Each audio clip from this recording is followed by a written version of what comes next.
बिस्मिल्लाहिर्रहमानिर्रहीम। ख्वाजा तेरी याद में है दिल बेकरार, ख्वाजा तेरे याद में है दिल बेकरार। मैं रो पुकारता हूँ तुझको बार बार, ख्वाजा तुझको बार। अल्हम्दुलिल्लाह नहमदुहु व नस्तईनुहु व नस्तगफिरुहु व नु'मिनु बिही व नतवक्कलु अलैहि व नऊज़ु बिल्लाहि मिन शुरूरि अनफुसिना व मिन सय्यिआति अअमालिना। मन यहदिहिल्लाहु फला मुदिल्ल लहु व मन युद्लिलहु फला हादिय लहु। व नशहदु अन ला इलाहा इल्लल्लाहु वहदहु ला शरीक लहु व नशहदु अन्न सय्यदना व नबिय्यना वमौलाना मुहम्मदन अब्दुहु व रसूलुहु अरसलहु बिल्हक़्क़ि बशीरन व नज़ीरा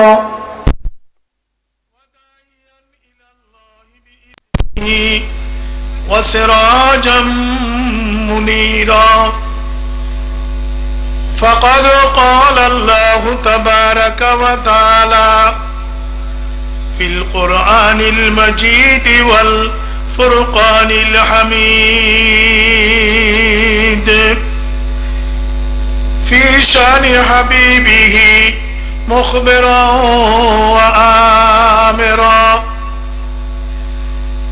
इन्नल्लाह व मलाइकतहु युसल्लूना अलन नबिय्यि या अय्युहल्लज़ीना आमनू सल्लू अलैहि व सल्लिमू तस्लीमा।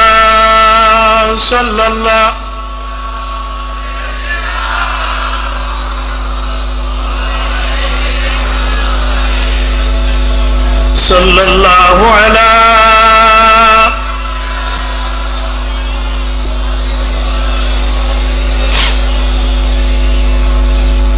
मोहब्बतर आवाजे बुलंद आवाजे एतगुलो मानुष आशिके रसूल कुरान प्रेमिक একটু বুলন্দ आवाजे পড়া যায় না? बलगल उला बिकमालिही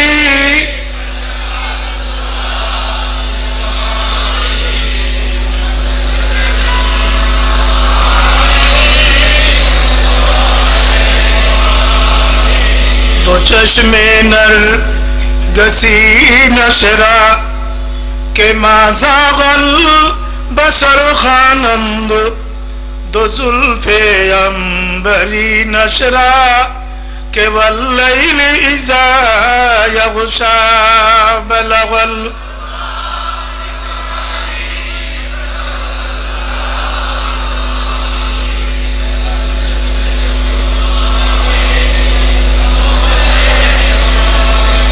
ज़सिर सीना शुजामी अलम नशरह लका बरखा ज़िम्मेराजश चे बरखानी के सुब्हानल्लज़ी असरा बलगल उला।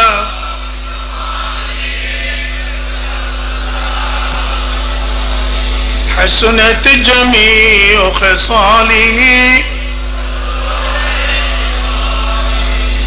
अऊज़ु बिल्लाहि मिनश शैतानिर रजीम। बिस्मिल्लाहिर रहमानिर रहीम। सुब्हानल्लज़ी अस्रा बिअब्दिही लैलन मिनल मस्जिदिल हराम इलल मस्जिदिल अक़सा अल्लज़ी बारकना हौलहु लिनुरियहु मिन आयातिना इन्नहु हुवस समीउल बसीर। सदक़ल्लाहु मौलाना अज़ीम व सदक़ रसूलुहुन नबियुल करीम व नहनु अला ज़ालिका मिनश शाहिदीन वश शाकिरीन अल्हम्दुलिल्लाहि रब्बिल आलमीन।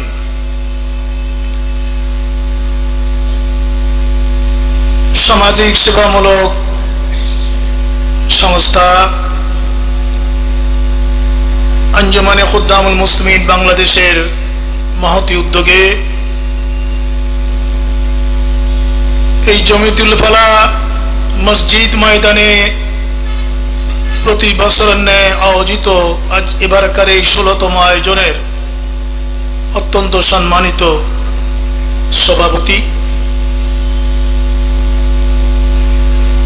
विशाल दर्शुल कुरान महफिलेर अत्यंत सम्मानित प्रधान अतिथि आमादेर सबार ए देशेर सर्वस्तरेर मानुषेर प्रिय शख्सियत रहनुमाई शरीयत व तरीक़त व सियासत बांग्लादेश अहले सुन्नत वल जमातेर केंद्रीय कमिटिर महामान्य मोहतरम चेयरमैन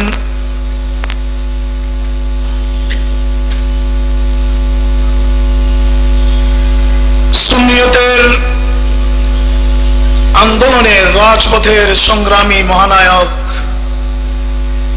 हुजूर अल्लामा सैयद मोहम्मद बहादुर शाह मुजद्दिदी ज़ीदा मजदुहु व इल्मुहु व करमुहु व लुत्फुहु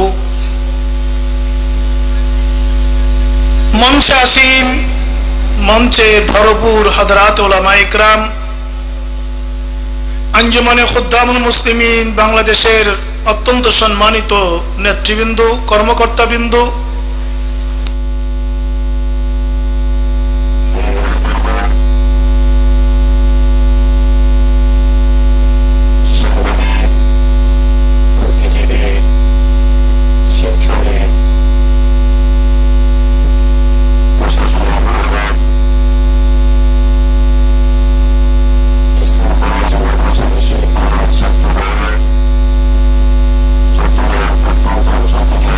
Shots fired.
মহান হস্তি, যিনি যার মাধ্যমে এই ভারতের জমিনে প্রথম মুসলিম শাসন প্রতিষ্ঠিত হয়েছে, তার মুরিদ সেনাপতি মোহাম্মদ ঘুরির মধ্য দিয়ে।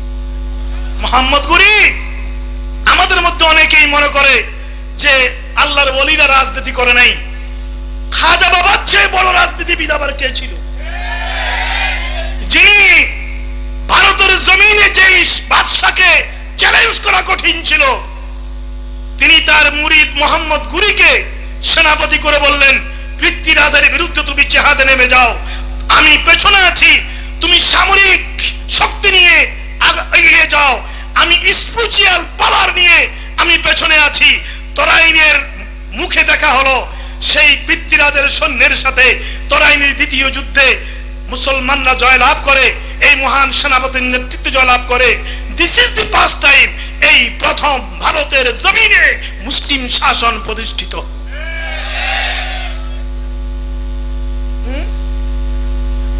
1192 খ্রিস্টাব্দে বুরহান সাহেব এগুলো তো একবারে খেয়ে ফেলেছে।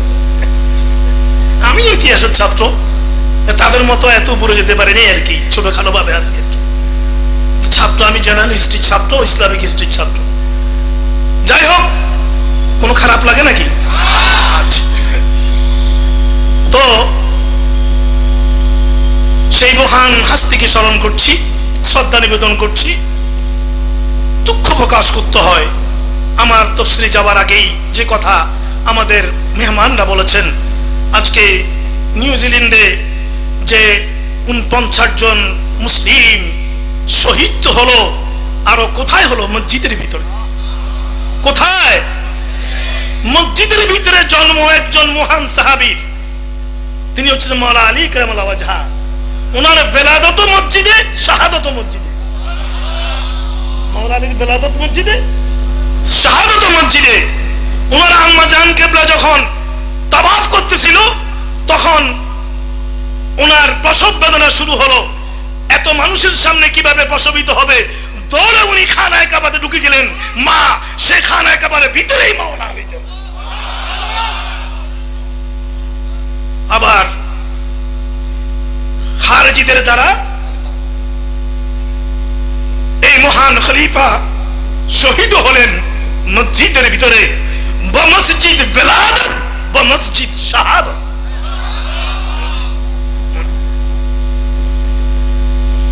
সেই নিউজিল্যান্ডের মসজিদে বাইতুন নূরের মধ্যে 49 জন শহীদ হলো, আরো 49 জন আহত হলো। এরা শুধু মুসলিম নয়, নিউজিল্যান্ডের মতো একটা দেশে, অমুসলিম দেশে, ওরা জুমার নামাজ আদায় করার জন্য মসজিদে গিয়েছে। ভাগ্য ভালো আমাদের সোনার ছেলে ক্রিকেটাররা, যারা আমাদের ক্রিকেট খেলার মধ্য দিয়ে পৃথিবীর সর্বত্র আমাদের লাল সবুজ পতাকা বয়ে বেড়াচ্ছে। 4 মিনিটের ব্যবধানে তাদের জীবন বেঁচে গেল। আমরা আল্লাহর কাছে এই মাহফিল থেকে এই সমস্ত যারা শাহাদত বরণ করেছেন তাদের জান্নাত কামনা করছি। আল্লাহ তুমি কবুল করো, জোরে বলেন আমিন। সে বিষয়ে সময় পেলে একটু ইঙ্গিত আমাদের আরিফ ভাই ভালো করে দিয়েছেন। এটা ভালো ধাক্কা আরিফ ভাই দিয়েছে, এটা ভালো ধাক্কা দিয়েছে। তার আগে হেলালি সাহেব, ওনার দুঃখ ছিল 2 ঘন্টা কেন পান নাই। উনি তো 2-3 ঘন্টা ওয়াজ করার তকরির, কিন্তু এই দর্শন করেন মাহফিলে যে আধা ঘন্টা করেছেন, এটা অন্য দিনের 5 ঘন্টার চেয়ে অনেক। কি আপনারা মজা পাইছেন না? আচ্ছা, আমার ভাইয়েরা, মেরাজের আলোচনা যাওয়ার আগে এই সূরার ভিতরে কোরআনুল কারীম নিয়ে আল্লাহ পাক যে আলোচনা এনেছেন, আমি যখন কোরআনুল কারীম তেলাওয়াত করি, আমি দেখি মহান রব্বুল আলামিন কেন জানি একটা প্রসঙ্গ নিয়ে আলোচনা করছেন যে কোনো সূরার ভিতরে, কিন্তু হুট করে কোরআনের ফজিলত নিয়ে আসেন। এরকম নয় কি? হুট করে কোরআনের তাৎপর্য প্রতিটি সূরাতে আল্লাহ পাক নিজেই মনে হয় যেন দর্শন কোরআনের আয়োজন করে রেখেছে। আমি আপনাদেরকে বলি, পড়তে পড়তে আমি শারহুস সুদুর কিতাবের ভিতরে একটা হাদিস পেলাম। শারহুস সুদূর কিতাবের ভিতরে একটা হাদিস পেলাম যে কবরেও দর্শে কোরআন আছে, কবরেও দর্শে কোরআন। কোন একজন কেউ যদি কোরআনুল করিমের হেফজ শুরু করে দেয়, সে 15 পারা হেফজ করে মারা গেল, 10 পারা হেফজ করে মারা গেল, 12 পারা হেফজ করে মারা গেল, কবরে চলে গেল। আতাহু মালাকুন, তার কাছে আল্লাহ পাক একজন ফেরেশতা পাঠিয়ে দেয়, আমার এই বান্দাকে কোরআনের বাকি পারাগুলো হেফজ করাইয়া দাও। কোথায়? এই কোথায়? হাত তুলে বলুন না কোথায়? কেউ যদি কোরআনুল কারীমের তেলাওয়াত শুরু করেছে, কয়েক পারা তেলাওয়াত করলো, শেষ করতে পারে নাই, তার আগে আজরাইল এসে গিয়েছে, যখন সে কবরে চলে যায় বাকি পারাগুলো তেলাওয়াত করে কোরআন খতম করার ইন্তজাম কুদরতের পক্ষ থেকে কোরআনের বাড়িতেই হয়ে যায়। জোরে বলুন সুবহানাল্লাহ। এটা হলো কোরআনুল কারীম। খারাপ লাগে নাকি? ভালো লাগে? আখেরি মোনাজাত পর্যন্ত যে উঠতে চায় তাকে ধরে রাখবেন, বসাইয়া ধরে রাখবেন, একদম দুই দিক থেকে দুইজনে ধরে রাখবেন। কতগুলো আছে শুধু ফুরুত ফুরুত করে, কি সুন্দর প্রোগ্রাম, এটা জান্নাতি পরিবেশ। আর দরজ দেওয়ার দরকার কি? একটু একটু সবাই চারিদিকে তাকান তো, একটু একটু তাকায় দেখেন, এবার একটু তাকে আবার দাঁড়ায় যাবেন না, দেখেন দাঁড়ায় যাবেন না, একবার হাতটা তোলেন, হাতটা তোলেন, জোরে সোরে একটা স্লোগান, জোরে সোরে, একেবারে জোরে।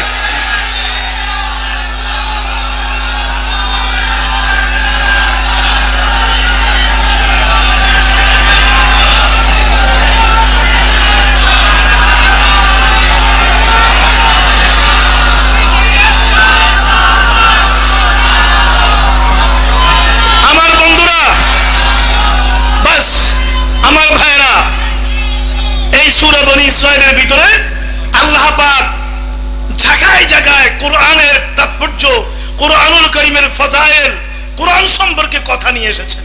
এরকম প্রায় 10-11টা আয়াত আছে। এতগুলো আমি আনতে পারবো না, আমি এগুলো নোট করেছি, কিন্তু আমি কথা সংক্ষিপ্ত করতে হবে, আনতে পারবো না।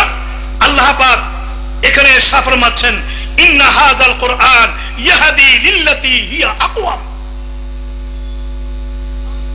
আমার আল্লাহ কোরআন দিয়ে নিজেই কোরআনের প্রশংসা করছে। কোরআন কালামটা কার? এই জোরে বলুন কার? এটা কালামে ইলাহি, এটা মানুষের বানানো কোনো কিতাব, কোনো কিছু নয়। আমার আল্লাহ বলেন, ইন্না হাযাল কোরআন, ও বান্দা এই কোরআনটা ইয়াহদি লিল্লাতী হিয়া আকওয়াম, এটা তোমাকে সরল সঠিক পূর্ণ পন্থার দিকে গাইড করছে। এটা তোমাকে জাতিকে সরল সঠিক পন্থার দিকে গাইড করছে। আর ও নবীরে, ওয়ুবাশশিরুল মুমিনিনা আল্লাযিনা ইয়ামালুনাস সালিহাত, এবং আমার নবী এটার মধ্য দিয়ে যারা সুন্দর জীবন চায়, যারা মুক্তি চায়, যারা নাজাত চায়, যারা জঙ্গি মুক্ত সমাজ চায়, যারা সন্ত্রাস মুক্ত সমাজ চায়, যারা জান্নাতি পরিবেশ চায়, এই কোরআনুল কারীমের মধ্য দিয়ে আমার নবী জাতিকে সেই সুসংবাদ প্রদান করছে।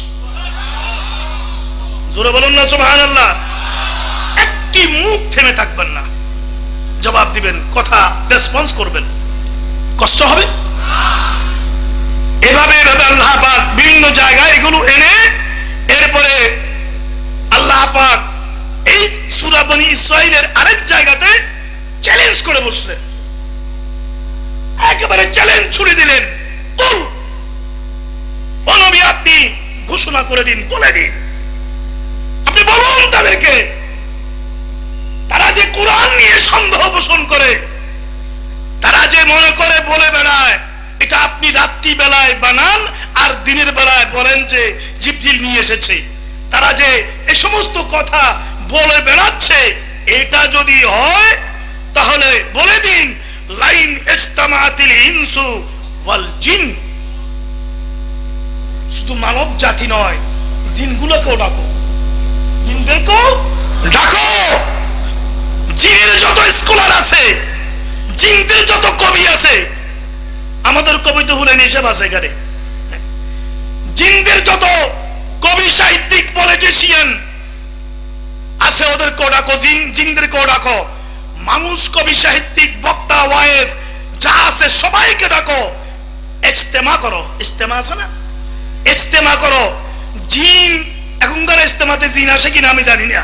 হ্যাঁ, আল্লাহ পাক বললেন মানুষ এবং জিন সবাইকে নিয়ে ইজতেমা করো।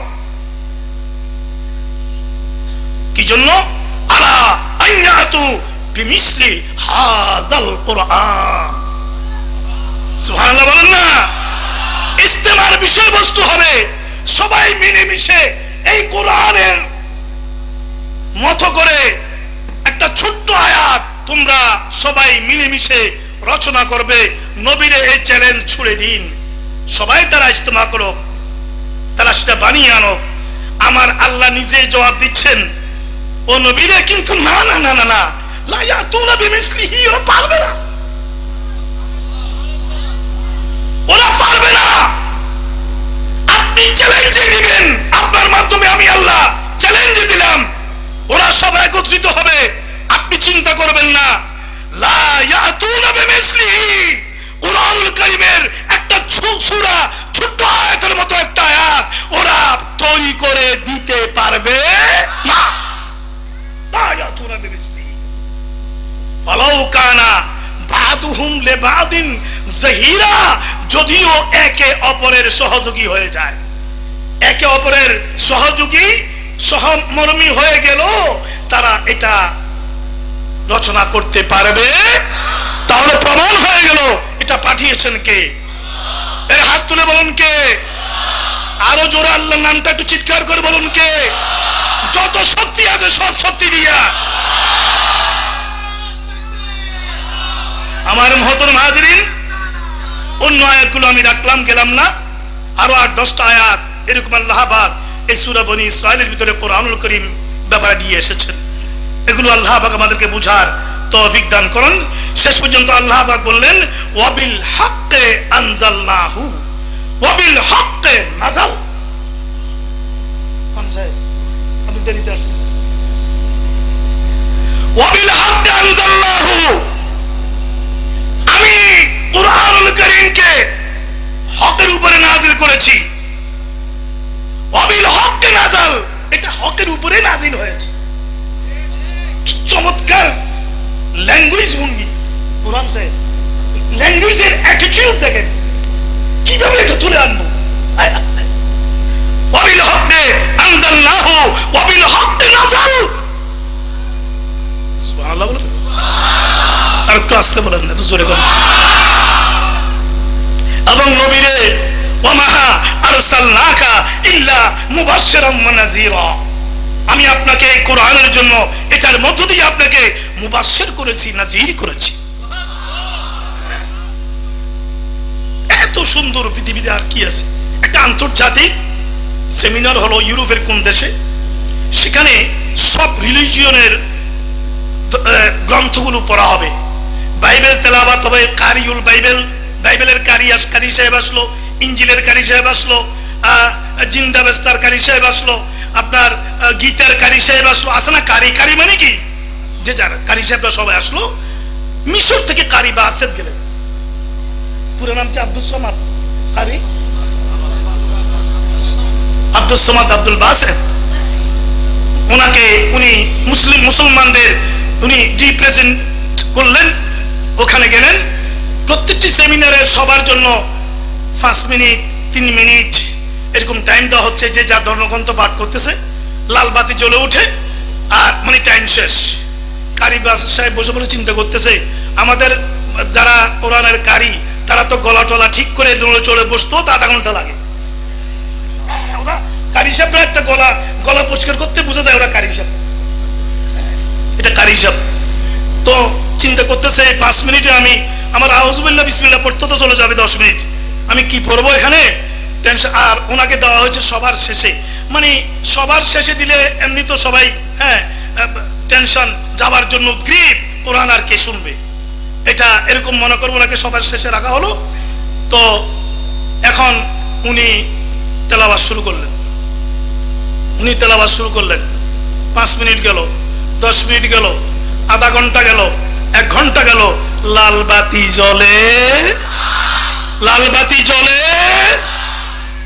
আয়োজকরা বললো কি যে লাল বাতি জ্বালাবার দায়িত্বে তুমি ঘুমাচ্ছ নাকি, তুমি কেন এটা জ্বালাচ্ছ না,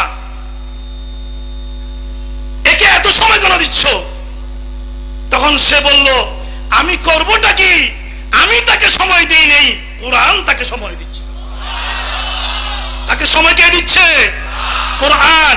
এবং যখন কারি বাসেদ কোরআন তেলাওয়াতের ভিতরে অনেক গভীরে ঢুকে গেলেন, গোটা সেমিনার ব্যাপী চিৎকার আর চিৎকার, আর কলেমা ইসলাম গ্রহণ করার ধ্বনি। জোরে সোরে বলুন না সুবহানাল্লাহ। গোটা সেমিনারের 80% লোক ইসলামের ভিতরে প্রবেশ করে কলেমা পড়ে মুশাররফ ভাই ইসলাম হয়ে গেল।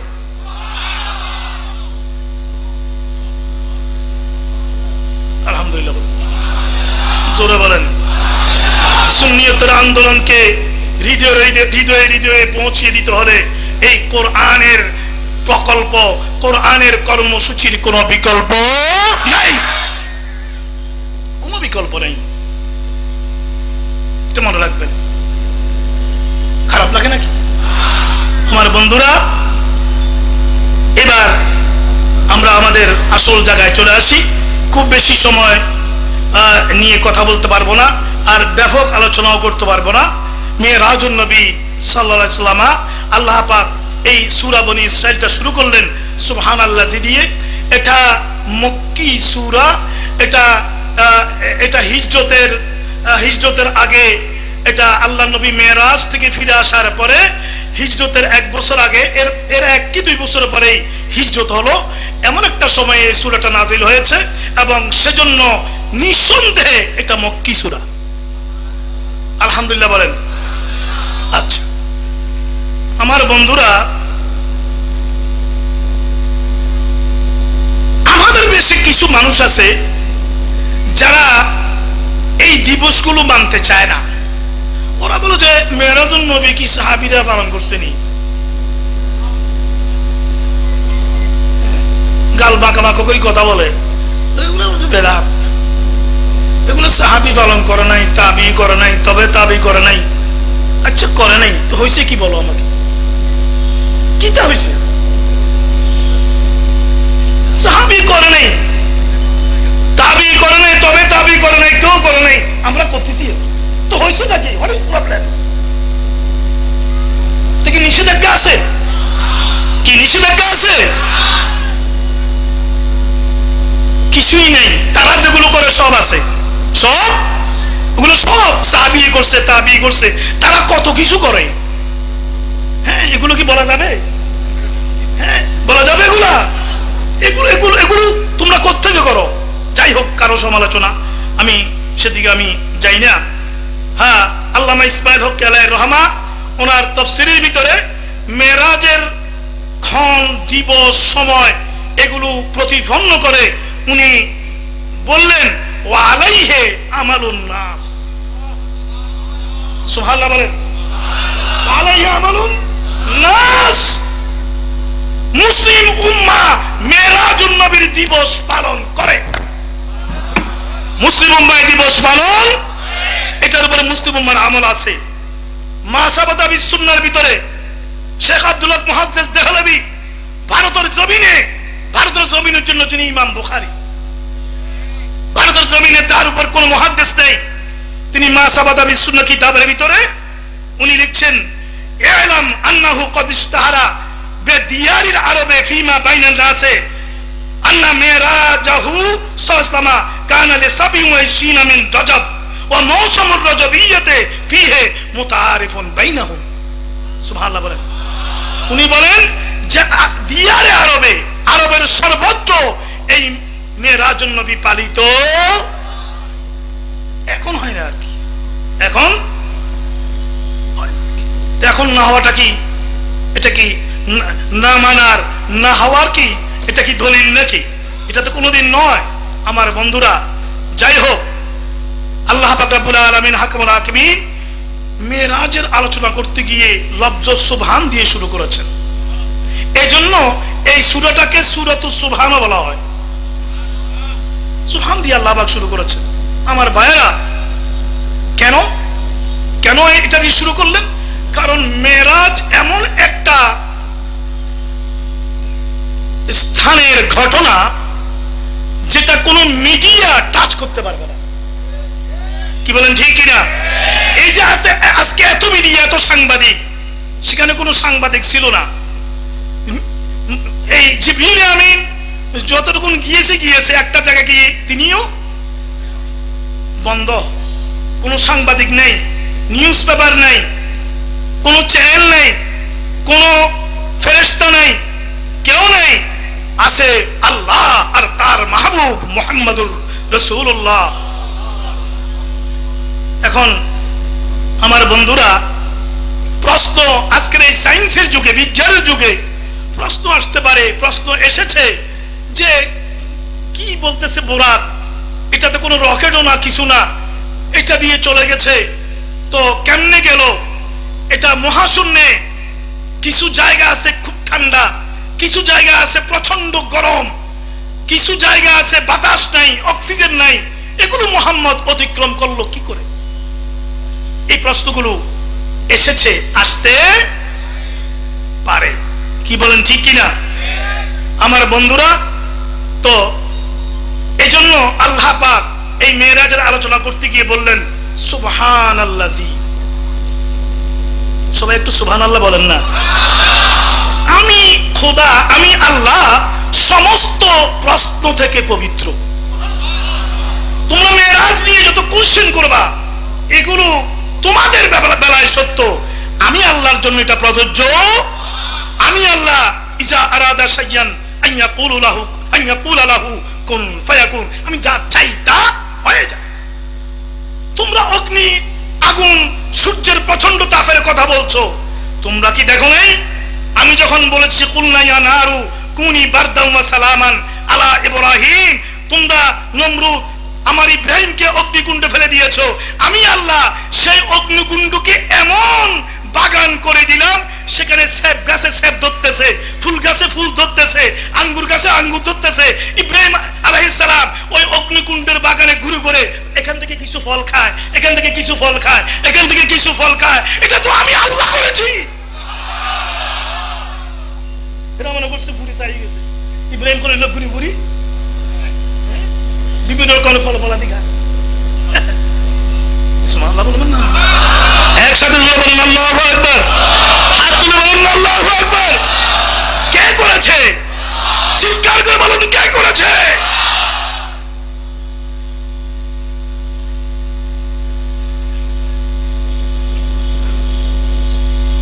তোমরা কি দেখো নাই আমি ইদ্রিস আলাইহিস সালামকে ওয়ারাফানাহু মাকানান আলিয়্যা, আমি ইদ্রিস আলাইহিস সালামকে জান্নাতে নিয়ে যাইনি? তোমরা কি দেখো নাই যে আমি ঈসা আলাইহিস সালামকে তাকে বাল রাফাহুল্লাহু ইলাইহি, তাকে আমি চতুর্থ আসমানে নিয়ে রেখে দিয়েছি? এগুলো কি তোমরা দেখো না? বলে যে অক্সিজেন নাই, বাতাস নাই, গেল কেমনে? মুহাম্মদ বাঁচলো কেমনে? আমি এই সমস্ত সায়েন্টিস্টদেরকে জিজ্ঞেস করি, মানুষের পেটে যখন, মা বোনদের পেটে যখন বাচ্চা আসে, তখন সে বাতাস অক্সিজেন কোত্থেকে পায়? সে কিভাবে বাঁচে? হয়তো উত্তর দিবে যে মায়ের নারীর সাথে তার সম্পর্ক আছে, মায়ের মাধ্যমেই সে অক্সিজেন পায়, মায়ের মাধ্যমেই সে আলো বাতাস হাওয়া এগুলো রিজিক পায়। ঠিক আছে, থ্যাংক ইউ। আমি পাল্টা প্রশ্ন করব, তাহলে মুরগির ডিমের ভিতর যে বাচ্চাটা আছে, ওর সাথে কি মায়ের কোনো সম্পর্ক আছে? জোরে বলুন আছে। একটা মুরগির ডিম থেকে বাচ্চা বের হওয়ার সময় যখন হয়, তার আগ থেকে এই ডিমটা কানে লাগিয়ে দেখবেন সে ভিতরে কিচির মিচির করতেছে। সেখানে আলো বাতাস, রিজিক, অক্সিজেন, নাইট্রোজেন, হাইড্রোজেন এই সমস্ত গুলো ঢোকার কোনো পথ নাই। ওই ডিমের ভিতরে তাকে সেখানে রিজিক দিয়ে, বাতাস দিয়ে, অক্সিজেন দিয়ে, এভরিথিং দিয়ে বাঁচিয়ে রেখেছেন কে? জোরে আল্লাহ কে বাঁচিয়ে রেখেছে? সেই আল্লাহ বলেন সুবহান। সে আল্লাহ বলেন আমি আমার প্রিয় নবীকে নিয়ে গিয়েছি, কিসের তোমাদের এত কোশ্চেন?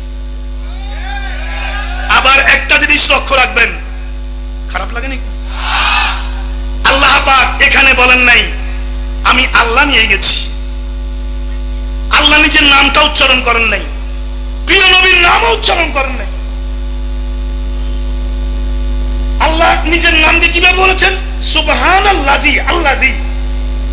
এটা কি প্রণাম নাকি ইসমে মাউসুল?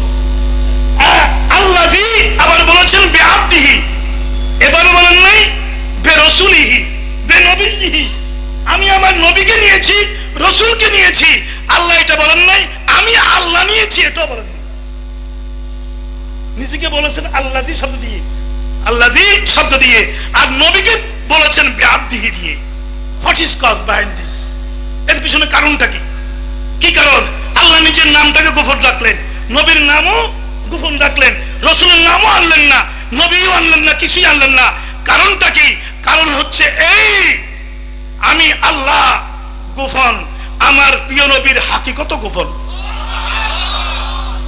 আমি আল্লাহ গোপন, আমি লুকায়িত, আমার হাবিব লুকায়িত। তোমাদের এই ইনসানিয়তের জামা পরিয়ে পাঠিয়ে দিয়েছি। আমি আল্লাহকে আমার নবী জানে, আমার নবীকে আমি আল্লাহ জানি। জোরে বলেন আল্লাহু আকবার। কোন দিকে যাব আমার ভাইয়েরা?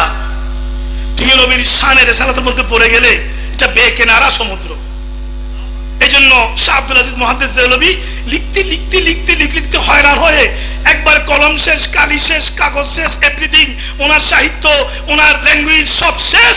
উনি হয়রান সারাসিমা হয়ে লিখে দিলেন, রব্বুল আলামিন তোমার নবীর শান আর লিখে পাচ্ছি না, আমার সমস্ত প্রতিভা শেষ, লিখে দিলাম বাদ আজ খোদা বুজুর্গ তুই কিসসা মুখতসর ইয়া রাসূলুল্লাহ, আল্লাহর পরে তুমি নবীর মহান মর্যাদা, বাস শেষ।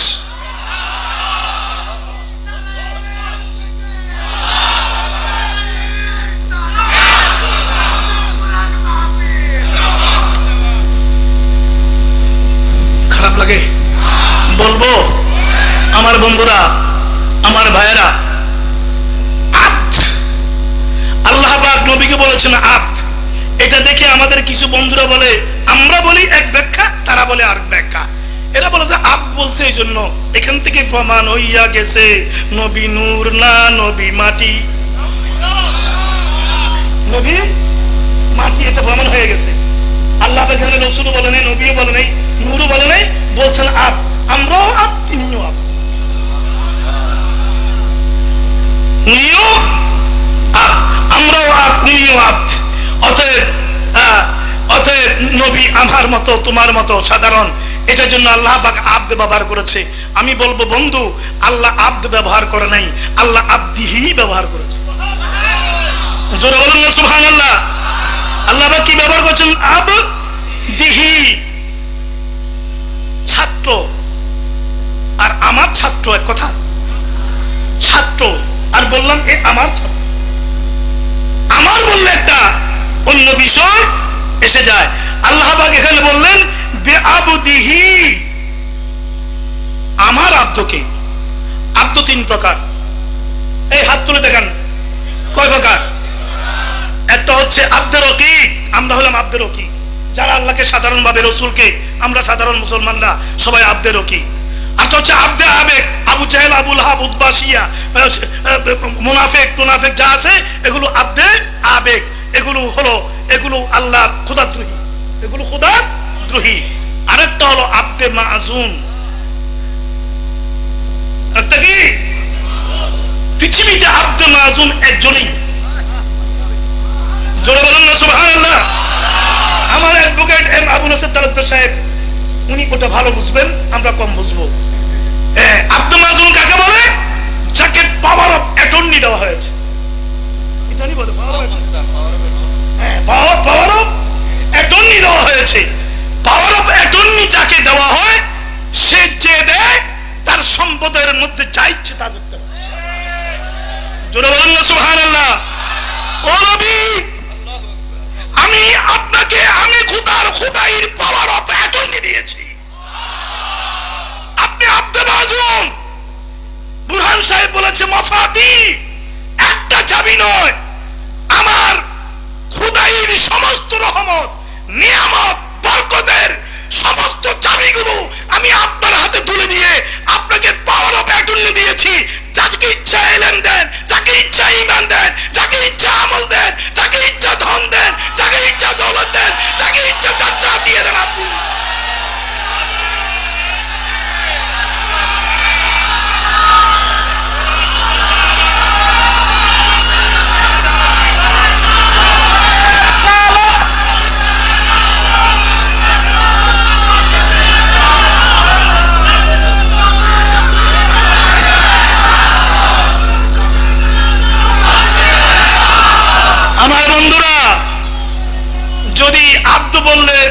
নূর যদি বাদ যায়, শুধু আব্দ বললে যদি মাটি প্রমাণ হয়ে যায়, আমার একটা প্রশ্ন, আল্লাহ পাক কুরআনুল কারীমে ফেরেশতাদের সম্পর্কে ইরশাদ করেছেন বাল ইবাদুম মুকরামুন।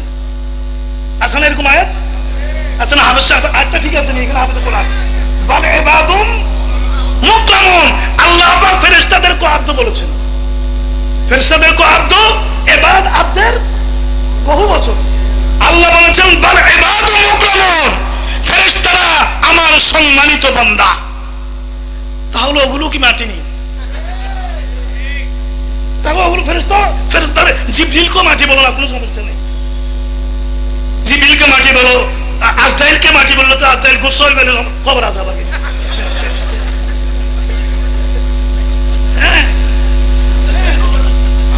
বাল ইবাদুম মুকরামুন। এই জন্য আল্লামা ইকবাল, হায় হায় হায় হায় হায়, আমি ওটা বুরহানের মতো টেনে পড়তে পারবো না, ও তো পড়লে তো মাথায় যাবে। হাসান দাদা বুরহান আমি পারবো না, আমি তো পারি, সব পালাই যাবে এখন পড়লে। আমি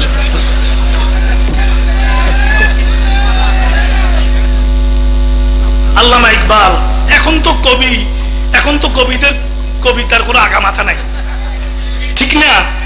মিলাইতে পারে না, মিলাইতে বলে যে এগুলো এখন আধুনিক কবি, কবিতা আধুনিক।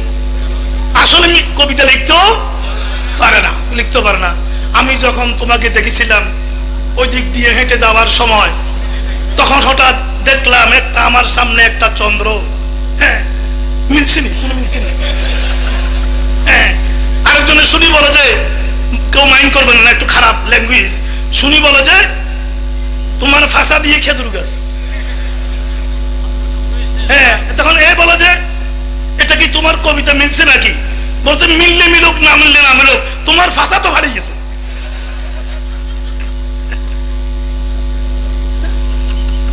এগুলো আজকালকার কবিতার অবস্থা।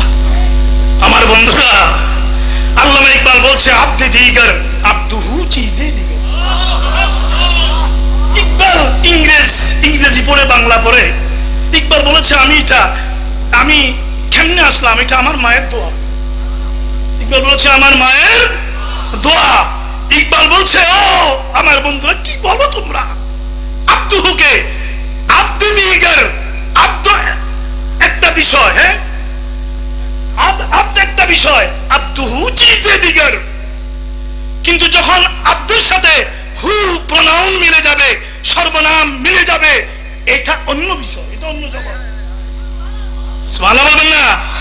ই সারাবা ইন্তজার ও মুনতাজার, যে আব্দ সে আল্লাহর দিদারের অপেক্ষায় থাকে, যে আব্দুহু আল্লাহ তার দিদারের অপেক্ষায় থাকে।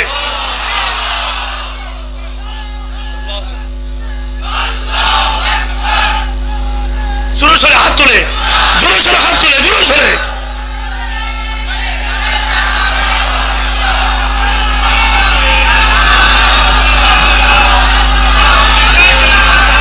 আমার বন্ধুরা, লাইলান মেরাজ দিনে হচ্ছে না রাত্রে? দিনে না রাত্রে? কারণটা কি? সফরটা নাইট কোচে কেন হলো? দিনে কেন হলো না? দিনে হলে কাফিররা প্রশ্ন করার সুযোগ পেত না। রাতে হওয়াতে এটা কোশ্চেনেবল হয়ে গেছে। আল্লাহ পাক এটাকে কোশ্চেনেবল করতে চায়। আল্লাহ পাক রাতে গোপনে নবীকে সায় সফর করিয়ে বলেছেন, লাইলান, আমি রাত্রির একটা অংশে আমার নবীকে এ মহান সফর করালাম, যাতে করে দিনের বেলায় প্রমাণিত হয়ে যায় কে সিদ্দিক কে জিন্দিক। এটা যেন প্রমাণ হয়ে যায়, যেন হক না হক। ওমা জাআলনা রুইয়াল্লাতি আরাইনাকা ইল্লা ফিতনাতাল লিন-নাস। এদিকে নবীর মেরাজ হচ্ছে, ওদিকে জমিনে বান্দাদের ঈমানের পরীক্ষা চলছে। আপনারা কথা বুঝতেছেন নাকি? আরামে চেয়ারে বসে আছেন শুধু? এরা ডানে বামে চেয়ারে যারা বসছে তারা তো আরামে বসছে, আর যারা নিচে বসছেন আপনারা কি কষ্টে আছেন নাকি? পুরোটাই কোরআনের বাগান। আচ্ছা, কষ্ট লাগে, ক্ষতি লোক। আচ্ছা, টাচ দিয়ে দিয়ে চলে যাচ্ছি। এই আয়াতের পরে বেশি দূর যাবো না। তো এই জন্য যখন আল্লাহ রসুল মেরাজ থেকে আসলেন, যখন রসুল বললেন যে আমি কালকে রাত্রে একটা সময় আমি মক্কা শরীফ থেকে বাইতুল মুকাদ্দাস গেলাম, বাইতুল মুকাদ্দাস থেকে প্রথম আসমান, দ্বিতীয়, তৃতীয়, চতুর্থ, পঞ্চম, ষষ্ঠ, সপ্তম, এরপরে আমি সিদরাতুল মুনতাহা আসিফে গেলাম, সেখান থেকে আসলাম। আবু জাহেল, আবু লাহাব এগুলো সব রসগোল্লা হয়ে গেছে। এতদিনই না ধরা পড়ছে, এতদিনে না চাইলাম, এক দৌড়ে সব ভুলে গেছে আবু বকর সিদ্দিকের ঘরে। আগে এটাকে ঠিক করি, আজকে আবু বকর এটা মানবে না। গিয়ে আবু বকর তাল তাল তাল, বেরো বেরো বেরো বেরো। আবু বকর কি ব্যাপার, এত বড় বড় এত পাগলামি কেন করতেছো? কি হয়েছে তোমাদের? শুনছো শুনছো? কি শুনছে? কি হয়েছে? মোহাম্মদ নাকি কালকে রাত্রের ভিতরে বাইতুল মুকাদ্দাস চলে গেছে, এরপরে আসমানে জগৎ হইয়া আরশ আজিম হইয়া আবার ফিরে আসছে। বলো তো এটা কোনোদিন হয় সম্ভব? আবু বকর সিদ্দিক এখনো নবী থেকে শুনে নাই, এখনো নবী থেকে শুনে নাই, কাফিরদের মুখ থেকে নবীর কথা শুনতেছে। কেমন ঈমান! আল্লাহ, ঈমানটা কেমন? বলে যে তোমরা যেটা বললা এটা কি আমার রাসূল বলেছে, তোমরা শুনেছো? আমরা এতগুলো লোক শুনলাম না, শুনেই তো তোমার কাছে আসছি। শুনেছো তোমরা আমার নবী এটা বলেছে? হ্যাঁ বলেছে। আবু বকর সিদ্দিক কঠিন হয়ে গেলেন। লাইন ক্বালা যালিকা লাকাদ সাদাকা, যদি তোমরা বলছো নবী বলেছে লাকাদ সাদাকা, এটা সত্য সত্য সত্য, এটা সত্য। আবু বকর তুমি এটাকে সত্য বলতেছো? এটা কি কোনোদিন আকলে ধরে, বিবেকে ধরে? এত কঠিন কাজ কিভাবে সম্ভব? আবু বকর উত্তর বললেন, নাম ইন্নী লা উসাদ্দিকুহু ফীমা হুয়া আবাদু মিন যালিকা। ও আবু জাহেল, আবু লাহাব, উতবা সাহেবা, শোনো, যদি তার চেয়েও কোনো কঠিন কাজ হয় আর আমার নবী যদি বলে আমি করেছি, ওটা আমি মেনে নিব। সুবহানাল্লাহ, বলেন না সুবহানাল্লাহ।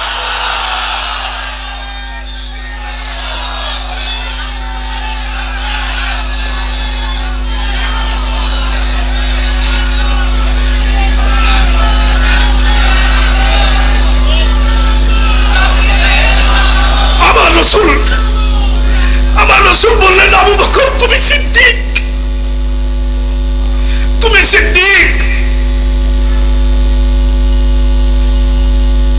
তুমি সত্যকে এত সহজে গ্রহণ করতে পারো, এত সহজে সত্যকে গ্রহণ করতে পারো।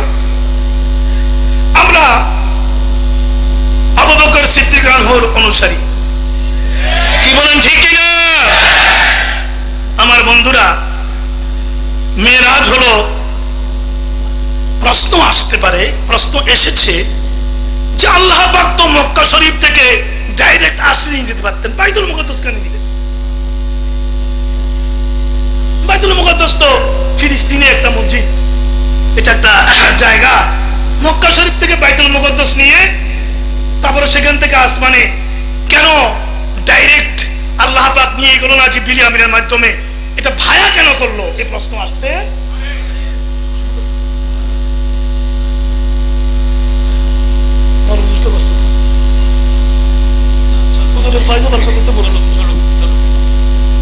আমাদের মহান নেতা হুজুর, কি বলেন ঠিক কিনা?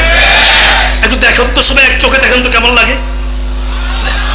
হুজুর হুজুরের নামে একটা স্লোগান হয়ে যাক, জোরে সোরে হাত তুলে হাত তুলে হাত তুলে হাত তুলে একটা স্লোগান হয়ে যাক।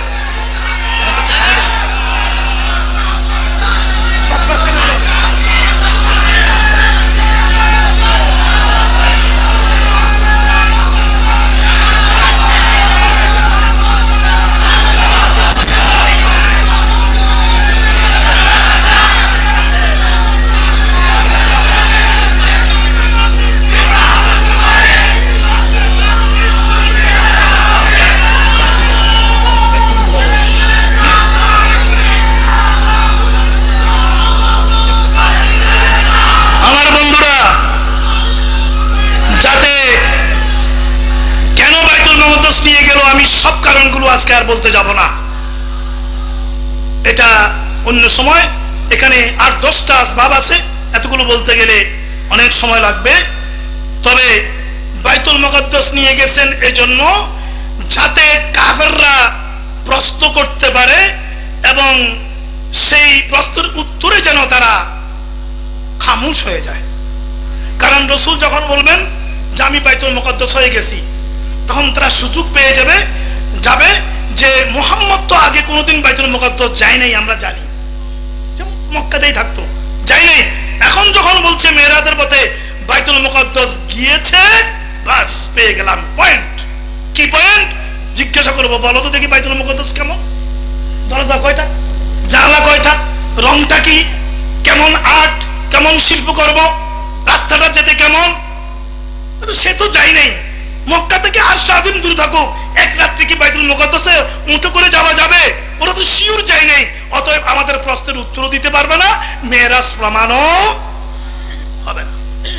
আল্লাহ পাক এই জন্য বাইতুল মুকাদ্দাসকে মাঝখানে রাখলেন যাতে প্রশ্ন করার সুযোগ পায়। আসলো কাফেররা, এসে বলল মুহাম্মদ তুমি নাকি বাইতুল মুকাদ্দাস হয়ে গেছো, দেখি বাইতুল মুকাদ্দাস কেমন, এটা কয়টা দরওয়াজা, কয়টা জানালা? আচ্ছা, একটা বড় মসজিদে খতিব সাহেব 150 বছর ইমামতি করলো, কয়টা জানা দরজা গণে নাকি? আমার মসজিদে কয়টা জানা দরজা? আরিফ ভাই মসজিদে করতে পারি না, আমি তো জানি না। 35 বছর একটা মসজিদে আছি, এখন কয়টা জানালা দরজা আমি গনে গনে দেখছি নাকি এগুলো। এখন তারা এই কঠিন প্রশ্নটা করে বসলো। আল্লাহ রাসূল উত্তর দিতে না পারলে বড় সমস্যা এসে যাবে না? ওরা তো সুযোগ পয়েন্ট পেয়ে যাবে। আমার আল্লাহ বললেন, ও জিবরিল তুমি কই? ও জিবরিল তুমি না নিয়ে গেছো আমার নবীকে, যাও বাইতুল মুকাদ্দাস নবীর সামনে দাঁড় করাইয়া দাও।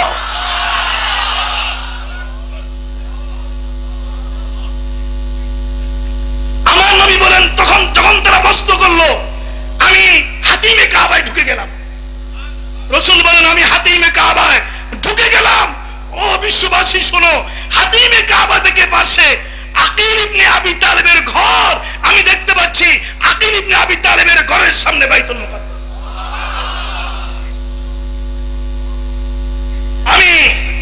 ওরা প্রশ্ন করছে, চেয়ে চেয়ে জবাব দিচ্ছি।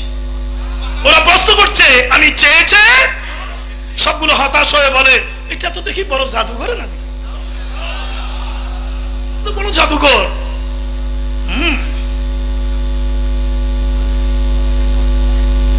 বাইতুল মুকাদ্দাসে নবীকে নিয়ে যাওয়ার আরেকটা মূল কারণ হচ্ছে, বাইতুল মুকাদ্দাসে আল্লাহ পাক সমস্ত আম্বিয়া কেরাম থেকে বাড়ি দিলেন, যাও আদম থেকে ঈসা রুহুল্লাহ পর্যন্ত সমস্ত নবীরা বাইতুল মুকাদ্দাসে যাও।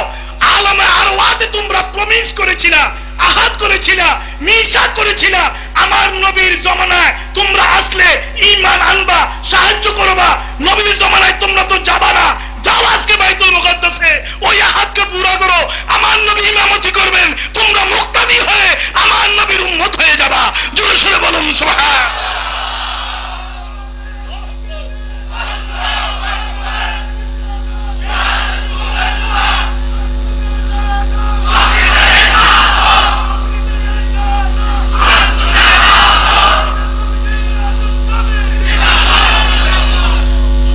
রাসূল যখন দাহিয়া ইবনে খলিফাকে রুমে পাঠালেন, রুমের বাদশা হেরাক্লিয়াস, সে আমার নবীর একটা প্রতিনিধি দলের সাথে কথা বলতে চায়। আল্লাহ রাসূল দাহিয়া ইবনে খলিফাকে রুমের বাদশা হেরাক্লিয়াসের কাছে পাঠালেন। রুমের বাদশা হেরাক্লিয়াস কি করলো, ও কাফিরদের পক্ষের প্রতিনিধি দিয়ে আনালো। দুই পক্ষের সামনাসামনি কথা হবে, সামনাসামনি কে হক কে না হক এটা কথা হবে। আবু সুফিয়ানের নেতৃত্বে হযরত আবু সুফিয়ান রাদিয়াল্লাহু আনহু পরে ইসলাম গ্রহণ করেছে। এটা কোনো সমস্যা হয়? বলবো, কথা বলবো, না বললে আস্তে উঠে চলেছে। হ্যাঁ, আবু সুফিয়ান তার প্রতিনিধি নিয়ে বসলো, আর দাহিয়া বিন খলিফা আল্লাহ রাসূলের পক্ষে প্রতিনিধি হইয়া গেলেন। হেরাক্লিয়াস প্রশ্ন করছে, উভয়ে জবাব দিচ্ছে। এখন কোন প্রশ্নে টিকছে না আবু সুফিয়ান, সব রদ হয়ে যাচ্ছে, উকিলদের মতো আর কি। ভালো উকিল হলে রদ করে দেয় না, একটা একটা করে। এখন আবু সুফিয়ান চিন্তা করলো এখন কিভাবে পাকড়াও করি এই দাহিয়া বিন খলিফাকে। হঠাৎ মাথায় আসলো মেরাজ, এটা নিয়ে ধরলে মুহাম্মদের প্রতিনিধির পালাইবার পথ পাবে না। বললো হেরাক্লিয়াস, আমার একটা বক্তব্য, এদের নবী মুহাম্মদ বলতেছে এভাবে এভাবে মেরাজ করেছে, একটা রাত্রিতে বাইতুল মুকাদ্দাস হইয়া আসমান আরশ আজিমে গেছে। বাদশাহ হেরাক্লিয়াস, আপনাকে সেলিউট, এটা আমার লাস্ট পয়েন্ট এবং এটা ভাইটাল পয়েন্ট। আপনারাও কালকে এইভাবে করেন না, এটা আমার ভাইটাল পয়েন্ট, লাস্ট পয়েন্ট, আপনি এটা অ্যাকসেপ্ট করেন বাদশাহ নামদার হেরাক্লিয়াস, আপনি বলুন এটা কি সম্ভব।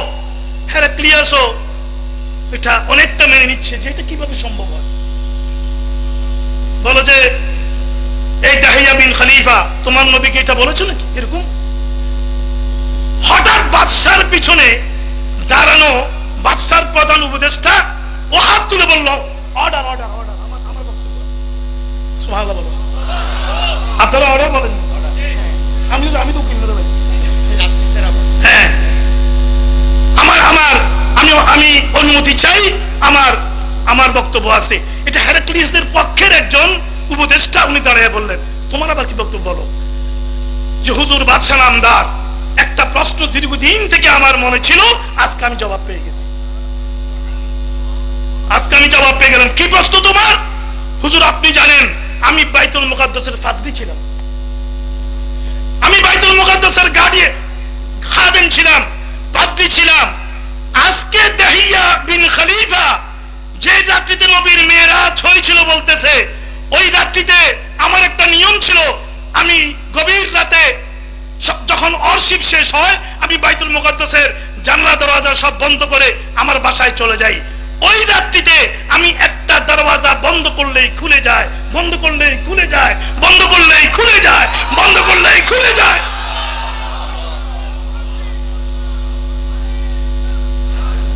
আমি বন্ধ করতে পারলাম না, আমি টেকনিশিয়ান আনলাম, ওরা বললো এটা বন্ধ হচ্ছে না, কি হয়েছে কালকে দেখা যাবে। কালকে ভোরে গিয়ে টেকনিশিয়ান লাগলো না, আমি যখন গেলাম দেখলাম এটা খুলছে, এটা নরমাল আছে, বন্ধ হচ্ছে। আমি এই প্রশ্নের উত্তর খুঁজে বেড়াচ্ছি, পাই নাই। আজকে আমি প্রশ্নের উত্তর পেয়ে গেলাম। এতে কোনো সন্দেহ নেই আল্লাহ পাক প্রিয় নবীকে, আল্লাহর মাহবুবকে বাইতুল মুকাদ্দাসে ইমামতি করতে যাওয়ার জন্য, নবীদের সেখানে তশরিফ নেওয়ার জন্য খোদার কুদরতের নিয়মে দরওয়াজা খোলা রেখেছেন। জোরে বলুন সুবহান।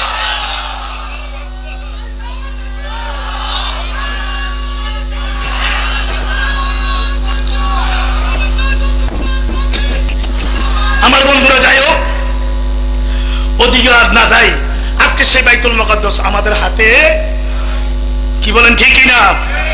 এক এক করে আমরা হাতে পর হাতে দেহরে মুনতাজির বাইটে হ্যাঁ আমরা অপেক্ষমান হয়ে আছি। আজকে নিউজিল্যান্ডের মতো একটা দেশে জুমার মুসল্লিরা নিরাপদ নয়। মুসলমানরা যদি এক হয় তারা পালাবার পথ খুঁজে পাবে। আমি আজকের এই ভরা মাহফিল থেকে বলবো ওদের উদ্দেশ্যে, বাঘের লেজ দিয়ে কান খুঁচাইও না। বাঘের লেজ দিয়ে কান খুঁচাইলে খবর আছে। আমার বন্ধুরা, আমার কোরআন বলছে, কোরআনুল কারীম বলছে যে হে ইহুদিরা, ও ইহুদিরা, ওয়াকাদাইনা ইলা বনি ইসরাইল। আজকে সূরাতে আছে এটার জবাব, আজকের সূরাতে আছে। আমি বনি ইসরাইলকে, আমি ইহুদি ইসরাইলকে, আমি ইসরাইলীদেরকে আমি সতর্ক করে দিয়েছি। ফিল কিতাবে, আমার কিতাবে সূরা বনি ইসরাইল, এটাতে আমি সতর্ক করে দিয়েছি। লা তুফসিদুন্না ফিল আরদি মাররাতাইন ওয়া লা তা'লুন্না উলুবান কাবীরা। তোমরা দুইবার তোমরা ফিতনা ফাসাদ করেছো পৃথিবীতে, তোমরা আবার ফিতনা ফাসাদ আরো বহু করবা, তোমরা বিদ্রোহাত্মক আচরণ করবা। কিন্তু শুনো, যুরিবাত আলাইহিমুজ জিল্লাতু ওয়াল মাসকানা। আল্লাহর কোরআন কি? আল্লাহর কোরআন, আল্লাহর কোরআন। ও মুসলমানেরা, আশঙ্কা নাই, ভয় দুরিবাতারাই মুসিল্লাতু ওয়াল মাসকানা, আমি ইহুদিদের জলিল ও খারি, জিল্লত, লজ্জা, অপমান, ওদের মাসকন থাকবে না, দেশ থাকবে না, বাড়িঘর থাকবে না, আমি তাদের জন্য স্থায়ী লাঞ্ছনা গঞ্চনা ওদের তকদিরের মধ্যে আমি দিয়ে দিয়েছি। এই জন্য এখনো ইসরায়েল আমেরিকার কররাজ্য মনে হয়, আমেরিকা নেই ইসরায়েল। আমেরিকা যদি হাতটা সরাই ফেলে, এদের কোন অস্তিত্ব আছে? কোন অস্তিত্ব আছে? কোন অস্তিত্ব নাই এদের। মুসলমানদেরকে একটু এক হতে হবে, কি বলেন ঠিক কিনা? আমরা যারা সুন্নিয়তের আন্দোলন করছি, আমাদেরকে একটু এক জায়গায় আসতে, আমাদের একটু এক হতে হবে আদর্শের ভিত্তিতে, কি বলেন? আদর্শের ভিত্তিতে। যাই হোক, এরপরে চলে আসি, মেরাজটা আল্লাহ পাক কেন করালেন? আমার আল্লাহ উত্তর দিচ্ছেন কেন করালেন। আমি টাচ দিয়ে চলে যাচ্ছি, তারপরও সময় যাচ্ছে। আল্লাহ পাক নিজে উত্তর দিচ্ছেন, লানুরিয়াহু মিন আয়াতিনা। বাস, কথা শেষ। দুই তিনটা শব্দ। আমাদের মতো এত বড় ওয়াজ আল্লাহ করে না। আলী সাহেবের 3 ঘন্টা লাগে, আল্লাহ পাকে 3 সেকেন্ড করায়, আল্লাহ করাচ্ছে, করতেছে। আল্লাহ পাক নিয়ামত দিছে, করতেছে। লিনুরিয়াহু মিন আয়াতিনা, বাস শেষ। আমি আমার নবীকে আমার খোদাইর নিদর্শন দেখাতে চাই, বাস শেষ। এবার তাফসীর করো, শেষ আছে? লিনুরিয়াহু মিন আয়াতিনার তাফসীর শেষ আছে? দেখাতে দেখাতে দেখাতে ও নবী জান্নাত দেখো, জান্নাতের নাজ নিয়ামত দেখো, ও নবী জাহান্নাম দেখো, মদখোরের শাস্তি দেখো, জুয়াখোরের শাস্তি দেখো, জিনাকারের শাস্তি দেখো, সুদখোরের শাস্তি দেখো, দুর্নীতিবাজের শাস্তি দেখো, জঙ্গির শাস্তি দেখো, যারা জনগণের উপর জালেম তাদের শাস্তি দেখো। একটা একটা করে করে আমার নবীকে এভরিথিং দেখিয়ে দিয়েছেন। দেখতে দেখতে দেখতে দেখতে হঠাৎ দেখতেছে কিছু লোকের কেসি দিয়ে, আগুনের কেসি দিয়ে জিব্বে কাটা হচ্ছে। কেটে ফেলার পরে ওটা আবার ঠিক হয়ে যাচ্ছে, আবার কাটতেছে, আবার ঠিক হয়ে যাচ্ছে, আবার কাটতেছে, আবার ঠিক হয়ে যাচ্ছে। ইয়া আখি জিব্রাইল, ও ভাই জিব্রাইল, এগুলা কে? এদের এত কষ্ট, জিব্বে কাটতেছে এদের, এগুলা কে? হুজুর, আপনার উম্মতের ওয়াইজরা।